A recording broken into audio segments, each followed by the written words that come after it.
Comment se mettre à la hauteur de son enfant et bien l'écouter? Bonjour à toutes et à tous et bienvenue dans cette vidéo. Je m'appelle Julien Taucher, je suis votre coach parental, expert en gestion de stress et en communication. Et aujourd'hui, on va voir ensemble de quelle manière avoir une écoute efficace avec votre enfant. Et ça se joue parfois à peu de choses.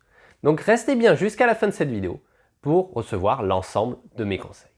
Avant de commencer, je vous invite à vous abonner et à activer toutes les notifications au niveau de la cloche pour être sûr de ne rater aucune de mes prochaines vidéos. Se mettre à la hauteur de son enfant n'est pas forcément une question de hauteur. Vous pouvez vous accroupir ou même rester debout pour l'écouter, mais c'est plus une question d'attitude. Et il y a un point vraiment important du coup dans le fait d'écouter, c'est justement l'écoute. Et pour écouter, il faut avoir le temps d'écouter. C'est-à-dire qu'il faut déjà identifier si vous êtes dans des dispositions propices à l'écoute. Est-ce que vous êtes en train de faire quelque chose? Est-ce que vous allez devoir faire quelque chose? Est-ce que vous devez partir?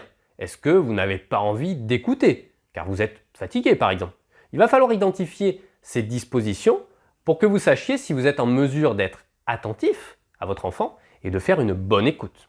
Parce qu'il n'y a rien de plus désagréable que quand vous commencez à parler, on ne vous écoute pas ou on ne vous écoute plus. Ça m'est arrivé de croiser des personnes que je connais. Ah tiens, comment tu vas? Et alors tes vacances? Ah ben super, écoute, j'ai fait ça. Et là la personne en face, ah tiens, attends Gérard, oui j'arrive. Bon écoute, je dois y aller, voilà. Ou alors carrément elle décroche son téléphone et donc vous passez en second plan. On peut même prendre des exemples plus courants, tout simplement par le fait que la personne prend son téléphone, écrit un SMS pendant que vous lui parlez.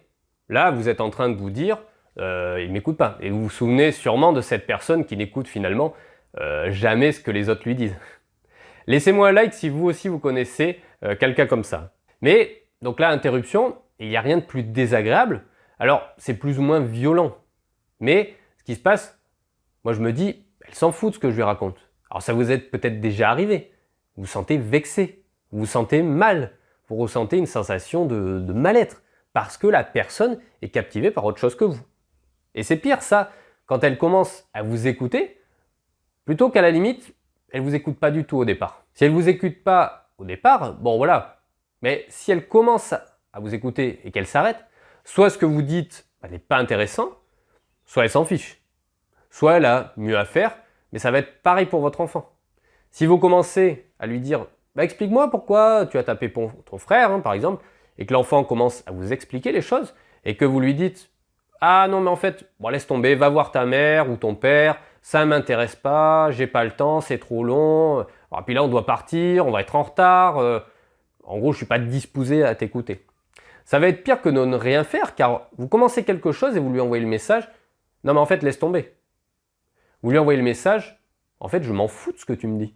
Alors c'est peut-être pas ce que vous pensez en lui disant ça, mais c'est ce que lui va ressentir.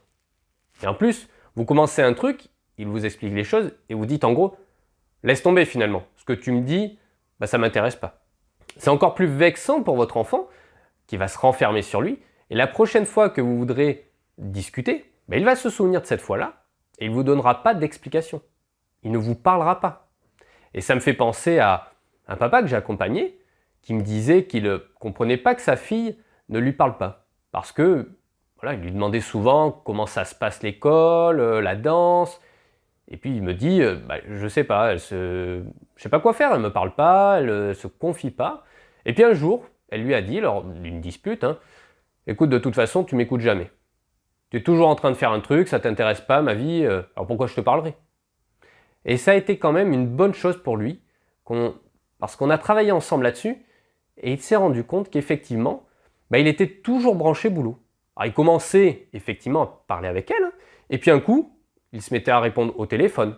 Un coup, il devait remplir un papier, à faire urgemment. Il y avait toujours un papier à faire urgemment pour le lendemain. Mais ça, c'était tous les soirs en fait. Et un coup, il a même oublié de la récupérer à la danse. Et aujourd'hui, voilà ce qui s'est passé, il a compris tout ça et il a mis un point d'honneur à couper toutes les activités professionnelles, certains jours de la semaine, pour améliorer ça. Et sa relation avec sa fille s'est considérablement améliorée. Leur communication s'est considérablement améliorée. Aujourd'hui, il y a une belle relation entre eux. Il y a de la complicité, il y a du dialogue. Alors, si vous aussi vous voulez vivre une belle transformation comme ce papa, eh bien, vous pouvez remplir votre bilan personnalisé, donc le lien est en description.